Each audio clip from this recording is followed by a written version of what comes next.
우리 기도함으로 새벽 예배를 시작하도록 하겠습니다. 우리 하나님 앞에 기도하겠습니다. 주님 감사합니다. 오늘 새벽도 우리를 깨워주셔서 주님 전에 나와 주님 앞에 기도할 수 있도록 인도하여 주심을 참으로 감사합니다. 오늘도 주님의 말씀을 기다립니다. 또 그 말씀이 우리의 양식이기에 사모합니다. 오늘도 주의 양식인 말씀을 먹고 그 힘으로 살아가길 원합니다.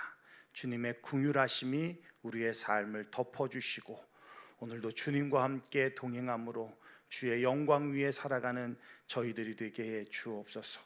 코로나로 인하여 힘든 시기들을 겪고 있지만 오늘도 유형에 속한 모든 성도들 어디에 있든 무엇을 하든 주님과 동행하게 하시고 주님 사랑하게 하시고 주님의 긍휼하심을 받는 우리 성도들이 될 수 있도록 인도해 주옵소서.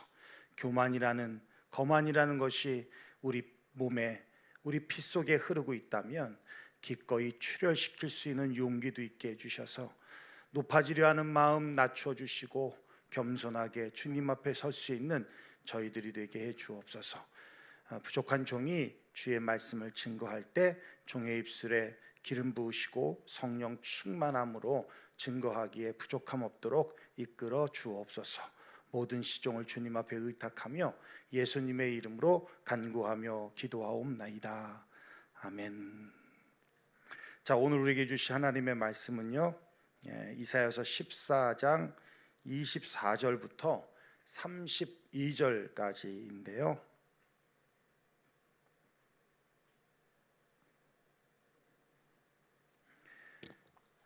우리 어저께까지는 바벨론의 심판에 대해서 우리 같이 보았다면 오늘 보는 내용은 아수르와 블레셋의 심판에 대해서 말씀하고 있습니다.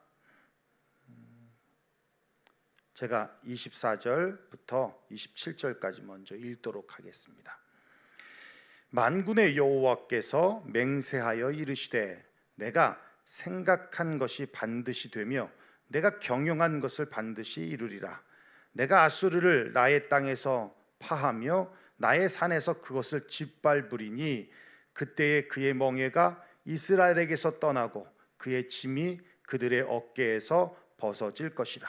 이것이 온 세계를 향하여 정한 경영이며 이것이 열방을 향하여 편손이라 하셨더니 만군의 여호와께서 경영하셨은즉 누가 능히 그것을 패하며 그의 손을 펴셨은즉 누가 능히 그것을 돌이키랴. 그렇습니다. 저도 오랜 삶을 살지는 않았지만 부모님이 다 돌아가시면서 더욱 뼈저리게 느끼는 것은 사람은 누군가를 의지하며 산다라는 것이죠. 사실 아버지가 계시면서 재정적으로 도움을 주시거나 아니면 기도는 해주시지만 실질적으로 어떤 목회에 도움을 주시거나 하지 않았거든요. 오히려 아버지가 멀리 떨어져 계셔서 아프지는 않을까, 끼니는 잘 챙겨 드시나 이런 걱정도 되고 간혹 한국에서 전화가 오면 덜컹 무슨 일이 있는 거 아니야? 라는 생각도 들기도 하고. 근데 막상 소천을 하시니까요, 나도 모르게 힘없고 연약한 아버지지만 마음 한켠에는 자식으로서 아버지의 존재가 있잖아요. 아버지를 의지했었구나, 마음 한켠으로는 의지하는 부분이 있었구나라는 생각이 들더라고요. 그런 것 같습니다. 사람은 누구나 혼자 살 수 없는 존재입니다. 누군가를 혹은 무엇인가를 붙잡고 살아가는 존재라는 거예요. 그게 때로는 부모이기도 하고요, 형제들이기도 하고요, 그리고 남편과 아내이기도 하고요, 자식이기도 합니다.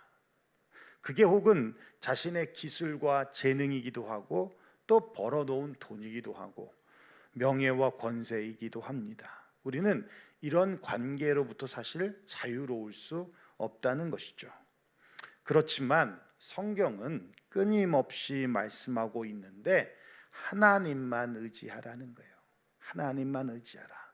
믿음 생활은 바로 그 싸움인 것 같아요. 무엇을 붙잡고 사는가? 무엇을 붙잡고 사는가?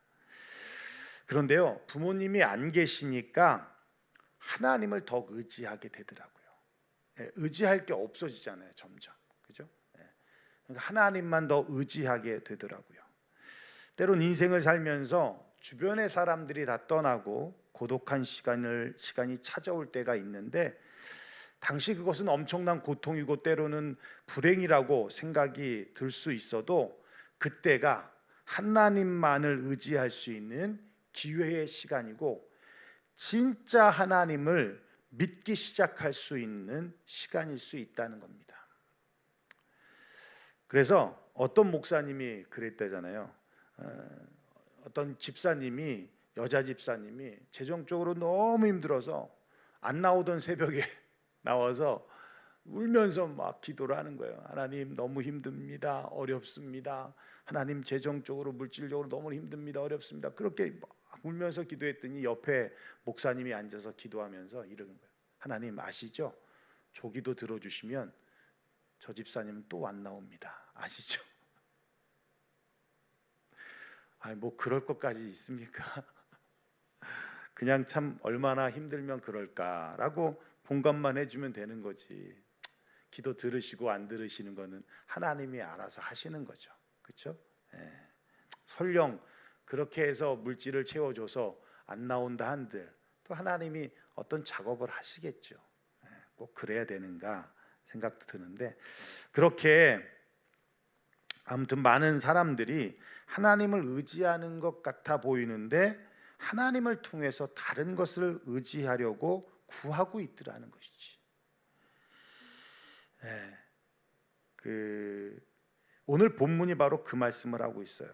여러분, 아수르의 멸망을 예언하는데 사실 남유다는 아수르를 의지했잖아요. 그죠? 우리가 이전에 봤듯이 아람과 북이스라엘이 동맹을 맺을 때 아수르를 끌어들였잖아요. 그 의지했던 아수르도 산산조각이 나더라는 거예요. 산산조각이 나더라는 거예요. 우리가 아수르를 의지하지 말고 하나님만 의지하는 이유가 본문은 아주 명확하게 나와 있어요. 24절에 보면 이렇게 말씀하고 있죠. 반드시 되고 내가 경영하는 것을 반드시 이루리라. 주님이 생각하는 것 반드시 되고 주님이 경영하시는 것은 반드시 이루신다라는 얘기입니다. 내 인생의 건축과 하나님의 청사진이라는 책이 있는데요, 목사님이 쓰신 책입니다. 박철수 목사님이 쓰신 책인데, 이분은 한국의 어머니 그리고 미국의 아버지 사이에서 태어난 혼혈아예요. 지금은 한국도 한 200만 가구 정도가 다민족, 그런 다문화 가족이라고 얘기를 하는데요. 저희 때만 해도 이렇게 혼혈은 튀기라고 놀렸잖아요. 그래서 굉장히 어릴 때 인종차별을 많이 받고 그렇게 자랐다고 하더라고요. 그런데 하나님의 은혜로 연세대학을 가고 또 미국 휴스턴으로 유학을 갔다가 군에 입대해서 월남에 파병되는 것을 거부하면서 캐나다로 도망가서 거기서 광부도 해보고 이삿짐 센터도 해보고 또 그 택시도 운전하고 그러다가 미국으로 다시 넘어와서 은행의 지점장까지 하셨는데 하나님이 콜링을 하시는 거예요. 하나님이 부르셔서 그 부르심에 순종하고 목사님이 되셨는데, 그때의 상황을 그 책에서는 이렇게 말씀하고 있어요. 하나님께 두 손 들고 내맡겼다. 내 인생의 방향도 바뀌었다. 하나님이 이미 세워놓은 그분의 계획 속으로 들어가는 날이었다라고 말해요.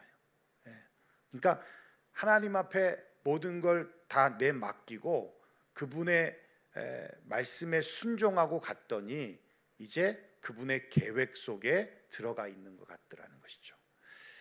그러면서 참 많은 일들을 하시게 됐는데요, 휴스턴에 다민족 교회를 세워서 신학교도 세우고 또 중국이나 멕시코 등지에도 선교를 하고 또 마지막은 이제 북한 선교에 대한 꿈을 갖고 계속적으로 하고 계시는데, 그분이 이렇게 말해요. 지금 내가 하는 일이 하나님의 큰 그림 안에서 어느 부분인지 고민하기 시작할 때 한 사람의 인생을 설계하시고 지어가시는 하나님의 세미한 계획을 발견할 수 있다라는 거예요.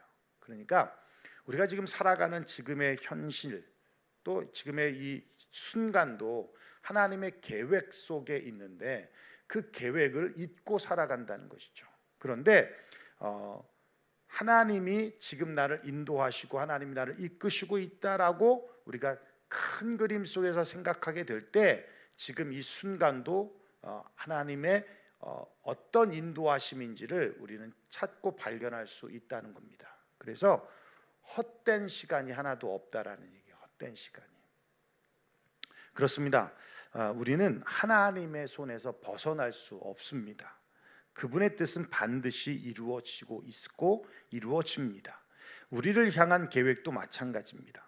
여러분, 만약 건물을 짓는데 타운에서 허가받은 설계도로 지어야 되는 거잖아요. 그게 싫다고 해서 핸디맨 불러다가 그림으로 집을 지을 수는 없어요.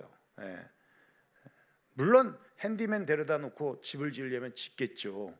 그러나 짓고 나면 천장에서 비 새고 수평도 안 맞아서 이렇게 공 떨어뜨리면 또르르르 굴러가고, 그죠? 물 새고 고장 나고 불편하고. 그런데 최고의 건축가가 설계한 대로 집을 지으면 편안하고 안락한 거예요. 그와 마찬가지입니다. 하나님이 우리의 집을 짓고 계시는 거예요. 여러분, 지금 누구를 의지하고 계십니까? 여러분에게 있어서 아수르는 무엇입니까? 지금 우리 곁에 있는 아수르가 무엇이냐는 거예요. 물질이 되기도 하고 부모가 되기도 하고 형제가 되기도 하고 친구가 되기도 하고 내가 가진 기술이 될 수도 있고, 그죠? 자식이 될 수도 있습니다. 성경은 분명히 말씀하고 있습니다. 방백을 의지하지 말며 도울 힘이 없는 인생도 의지하지 말라. 너희는 인생을 의지하지 말라. 그의 호흡은 코에 있나니 수에 칠 가치가 어디 있느냐. 그렇죠? 어차피 다 가는 인생들입니다. 무엇을 붙잡고 살 수 있겠습니까? 영원하지 않은 것인데, 그렇다면 주님을 의지한다는 것이 무엇인가? 말씀에 순종하는 거죠. 깨어 기도하는 거예요. 그게 주님을 의지하는 겁니다. 여러분 잘 아시지만 베드로가 밤새도록 그물을 던졌지만 한 마리도 못 잡았습니다. 그때 예수님이 깊은 곳으로 가서 그물을 내려라 라고 했을 때 베드로가 뭐라고 고백합니까? 우리들이 밤이 새도록 잡았고 수고했지만 한 마리도 잡을 수 없었습니다. 그렇지만 말씀에 의지해서 내가 그물을 내리겠습니다. 보면 할 말 다 하는 거죠. 무슨 말이에요? 잔뼈가 굵은 어부로서 한 마리도 못 잡았다. 한 마리도 못 잡는 거 기적입니다. 그냥 낚싯대 던져도 한 마리는 잡아요. 근데 그물 던져서 한 마리도 못 잡았다는 거 기적이죠. 그런데 내가 순종합니다라는 거예요. 순종할 수 없는 상황이라는 거죠. 무슨 말이에요? 내 경험, 예수님과 비교해 보면 예수님은 어부가 아니잖아요. 그런데 내 경험을 따지면 내가 당신을 순종할 게 없다. 그러나 내가 순종합니다. 그거 내려놓고 순종합니다라는 거예요. 그랬더니 엄청난 양의 고기를 잡았습니다. 그게 의지하는 거라는 거예요. 그게 의지하라는 거예요. 주님을 의지한다는 거, 그것은 내려놓는 거예요. 내 것을 붙잡았던 것을 내려놓는 거예요. 그게 내 자존심이 되기도 하고, 그게 내 경험, 내 능력이 되기도 하고, 물질이 되기도 하고, 그거 내려놓으면 그러면 그리고 주님 잡는 거예요. 그게 의지하는 겁니다. 오늘 이 새벽에 주님만 의지하는 저와 여러분이 되기를 주의 이름으로 축원합니다. 자, 우리 28절부터 32절 말씀까지 우리 한번 볼까요? 아하스 왕이 죽던 해에 이 경고가 임하니라. 블레셋 온 땅이여, 너를 치던 막대기가 부러졌다고 기뻐하지 말며 뱀의 뿌리에서는 독사가 나겠고 그의 열매는 날아다니는 불뱀이 되리라. 가난한 자의 장자는 먹겠고 궁핍한 자는 평안히 누우려니와 내가 내 뿌리를 기근으로 죽일 것이요 내 남은 자는 사륙을 당하리라. 성문이여 슬피 울지어다. 성읍이여 부르짖을지어다. 너 블레셋이여 다 소멸되리로다. 내가 대저 연기가 북방에서 오는데 그 대열에서 벗어난 자가 없느니라. 그 나라 사신들에게 어떻게 대답하겠느냐? 여호와께서 시온을 세우셨으니 그의 백성의 곤고한 자들이 그 안에서 피난하리라 할 것이니라. 28절에서부터 32절은요 블레셋의 심판을 말씀하고 있는데요, 블레셋은 여러분도 잘 아시지만 이스라엘을 참 많이 괴롭힌 나라입니다. 블레셋이 아하스 왕 때에 아수르 왕이 죽었다는 소식을 듣고는 아주 좋아했어요. 그래서 29절에 보면 블레셋을 치던 막대기, 즉 아수르 왕을 상징하는 거예요. 아수르 왕이 죽었다는 소식을 들으니까, 그러니까 아하스 왕이 죽을 당시에 아수르 왕도 죽었다는 거죠. 기뻐하고 있었는데 기뻐하지 말라는 거예요. 여기 보면 이렇게 표현하고 있습니다. 아수르 왕에 대해서 뱀의 뿌리이다, 뱀이다라고 표현하고 있어요. 그만큼 굉장히 두려운 존재였다라는 얘기죠. 공포스러운 존재였다라는 것이죠. 그런데 그 뱀이 없어졌지만 뱀의 그 뿌리에서 더 강한 독사가 나와서 너를 멸망시킬 것이다. 그러니 기뻐하지 말라라고 말해요. 학자들에 의하면 뱀의 뿌리는 누구를 의미하냐면 디글릿 빌러셀이라고 하는 그 왕을 의미하고, 또 더 강한 독사는 결국 블레셋을 멸망시킨 사네립이라고 얘기합니다. 결국은 하나님의 계획대로 블레셋은 소멸되는 거예요. 근데 아주 중요한 거, 우리가 여기서 놓치지 말아야 될 게 바로 32절입니다. 32절 다시 말씀을 드리면 그 나라 사신들에게 어떻게 대답하겠느냐? 여호와께서 시온을 세우셨으니 그의 백성의 곤고한 자들이 그 안에서 피난하리라 할 것이다. 이게 무슨 말이냐면, 블레셋이 사실 당시에 이스라엘과 아주 대등한 세력을 가지고 있었는데 블레셋은 사네립에 의해서 망했습니다. 그런데 남유다는 오히려 아수르에게 그 사네립을 아주 큰 데미지를 입혀버려요. 그리고 아수르가 결정적으로 전성기가 꺾이게 되어져서 이제 후퇴기로 접어들게 만드는 계기를 만들게 됩니다. 당시 남유다는요 몇 안 되는 선한 왕인 히스기야가 통치하던 때였어요. 사네립이 군대 대군을 이끌고 예루살렘으로 들어올 때에 처음에는 너무 두려워서 조공을 바쳤습니다. 성전 창고의 문을 열어서 거기에 있는 금을 다 빼주고 온갖 보화들을 빼주고 모자라서 성전 기둥에 붙어있는 금을 벗겨내서 줄 정도로, 그렇게 1차적인 침공에서 굉장히 위협을 느끼고 결국은 조공을 주고 돌려보냈어요. 근데 정복자들이 그거 먹고 끝나겠습니까? 아예 나라를 통째로 삼켜버리면 그게 다 자기들 것이 되는데, 2차에 또 예루살렘을 포위했는데요 18만 5천 명이라고 하는 대군을 데리고 왔어요. 그리고는 정말 두려워하는 가운데 이사야 선지자가 하나님 앞에 응답을 받죠. 당신이 반드시 이긴다, 우리가 반드시 이긴다. 그 말씀 붙잡고 하나님을 의지했습니다, 히스기야가. 그런데요 놀라운 사건이 일어났는데 18만 5천 명이라고 하는 그 대군의 진영 속에 밤에 여호와의 사자가 들어가서 싸그리 죽여버려요. 그리고는 퇴각합니다. 그리고 사네립은 자기 나라로 돌아가서 자기 신 성전에 가서 예배 제사를 드리다가 자기 아들들한테 암살을 당해요. 그러면서 마지막 최후를 맞습니다. 그 후로부터 아수르는 이렇게 후퇴하게 되죠. 후퇴기에 접어들게 됩니다. 오히려 블레셋은 아수르에 망했지만 오히려 남유다는 아수르에 큰 데미지를 입히고 또 우리가 어저께 보았듯이 바벨론 하나님이 일으키셔서 바벨론을 통해서 아수르를 삼켜버리죠. 무슨 차이겠냐? 무슨 차이겠냐? 이 말은 뭐냐면 내가 나라 사신들에게 어떻게 대답하겠느냐라는 얘기는 아수르가 침공해 올 때 블레셋에서 사신을 보내서 우리 동맹을 맺자라고 말할 때 너 뭐라고 하겠냐는 거예요. 예, 그렇죠. 아수르가 오면 적이라도 일단 서로가 위협을 받으니까 동맹을 맺을 수 있죠. 그때 네가 뭐라고 하겠느냐 이거예요. 그때 여호와께서 시온을 세우셨다. 하나님이 지키신다. 하나님이 세우셨으니 하나님이 지키신다. 그의 백성의 곤고한 자들이 그 안에서 피난할 것이다. 주 안에서 안전하게 될 것이다 라고 말해야 되지 않겠냐 이거죠.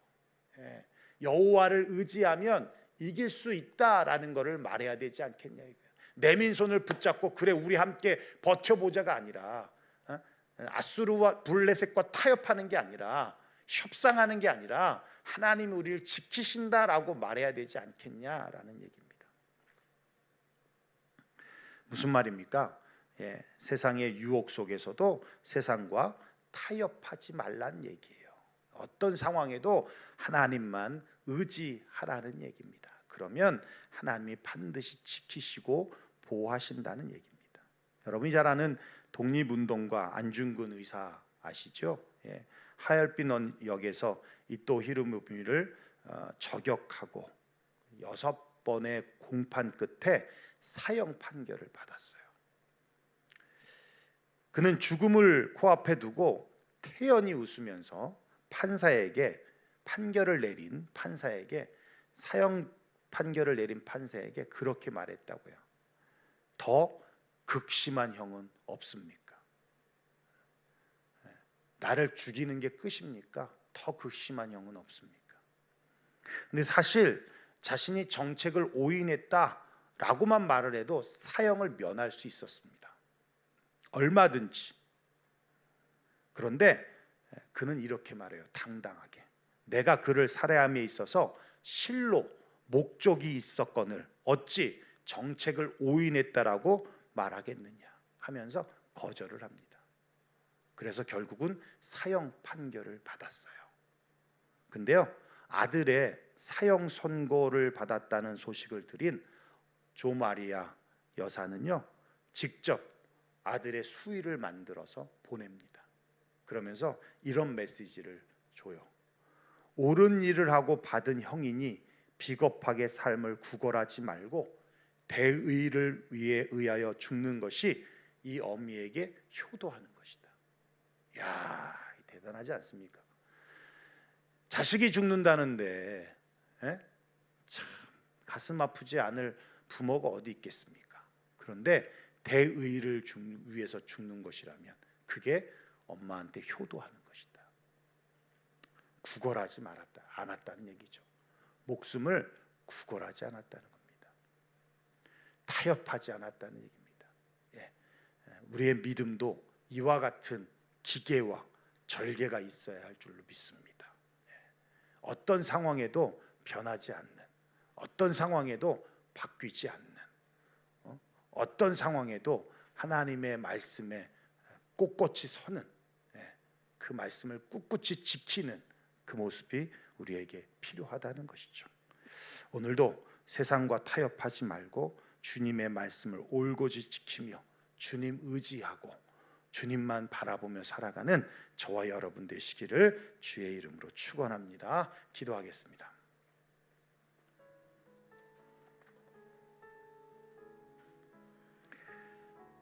어젯밤도 굉장히 더웠는데요. 교회를 왔더니 교회 온도가 81도예요. 그래서 에어컨이 계속 돌아가고 있어요. 그런데도 이 안에도 굉장히 덥습니다. 무더운 여름이지만 건강 잃지 않도록 우리 유영의 성도들 하나님 지켜달라고 여러분 기도해 주셨으면 좋겠어요. 오늘 말씀 들은 대로 주님만 의지하고 세상과 타협하지 않겠다, 그런 믿음의 기도를 이 시간 드리길 원하고요. 그리고 우리 교회의 부흥과 또 우리 성도들 오늘도 어디에 있든 무엇을 하든 하나님 지켜주시옵소서. 운정대를 지켜주시고 직장을 지켜주시고 비즈니스를 지켜주시고 또 공부를 하고 있는 지체들, 시험을 준비하는 지체들, 직장을 구하고 있는 지체들 있습니다. 하나님 그 길을 인도하여 주옵소서. 모든 것을 경영하시는 분이 주님이시오니 주님의 경영함 속에서 주님을 날마다 인정하면서 나아가는 우리 성도들 되길 위해 기도해 주셨으면 좋겠습니다. 뿐만 아니라 우리 이경희 아빠를 위해서 기도해 주시는데 육신적인 연약함이 있습니다. 통증도 있습니다. 하나님 도와주옵소서. 하나님 만져주옵소서. 그래서 하나님이 다 쓰시는 귀한 하나님의 사람으로 다시 거듭나게 해주옵소서. 그렇게 여러분 이경희 아빠를 위해서도 오늘 이 새벽에도 기도해 주시기를 부탁을 드립니다. 그리고 우리가 또 변함없이 나라와 민족을 위해서도 기도해야 되고요. 또 미국을 위해서도 여러분 기도해 주십시오. 코로나가 속히 종결될 수 있도록, 종식될 수 있도록 하나님 인도하여 달라고 위에 기도해 주시기를 부탁합니다. 그리고 여러분의 각자의 기도의 제목을 놓고 하나님 앞에 기도하시고 돌아가시기를 바랍니다. 우리 주여 한번 부르짖고 기도하도록 하겠습니다. 주여! 고마우신 우리 아버지 하나님, 감사와 영광을 하나님 앞에 올려드립니다. 하나님 이 새벽에도 우리가 주님 앞에 나왔습니다. 또한 아버지 하나님 이 자리에는 없지만 하나님 있는 자리에서 아버지 하나님 또한 연결하여서 유튜브를 통하여 아버지 듣고 있는 성도들도 있고 함께 예배드리는 성도들도 있었습니다. 하나님뿐만 아니라 직장에 출근하면서 하나님 또한 이 말씀을 듣고 아버지 하나님 말씀을 묵상하며 가는 지체들도 있을 것이고, 시간을 내어서 하나님 앞에 아버지 하나님 말씀을 함께 읽으며 또한 이 영상을 보는 지체들도 있을 것입니다. 오늘 하루 살아가며 아버지 하나님 우리 살아가는 유형의 성도들 무엇을 하든 아버지 어떤 일을 하든 어떤 자리에 있든 아버지 하나님 또한 그곳이 주님의 날개품이 될 수 있도록 주님 역사해 주시고 하나님 인도하여 주옵소서. 오늘 우리에게 주신 말씀대로 하나님만 의지하며 나아가게 하여 주옵소서. 하나님이 경영하시는 것은 반드시 이루신다였습니다. 인간은 아버지 누군가를 무엇인가를 붙잡고 사는 존재입니다. 아버지 하나님 때로는 아버지 하나님 또한 아버지 붙잡은 것을 놓쳤을 때에 아버지 또 다른 것을 붙잡기 위해 준비하며 살아갑니다. 하나님 그러나 아버지 하나님 주님만을 의지하게 하여 주옵소서. 도울 힘이 없는 자를 의지하는 것이 아니라 하나님만을 의지하며 나아갈 수 있는 저희들이 다 될 수 있도록 하나님 인도하여 주시고 역사해 주시기를 간절히 빌고 원하고 기도합니다. 하나님 연약한 저희들임을 주님이 아시오니 아버지 긍휼히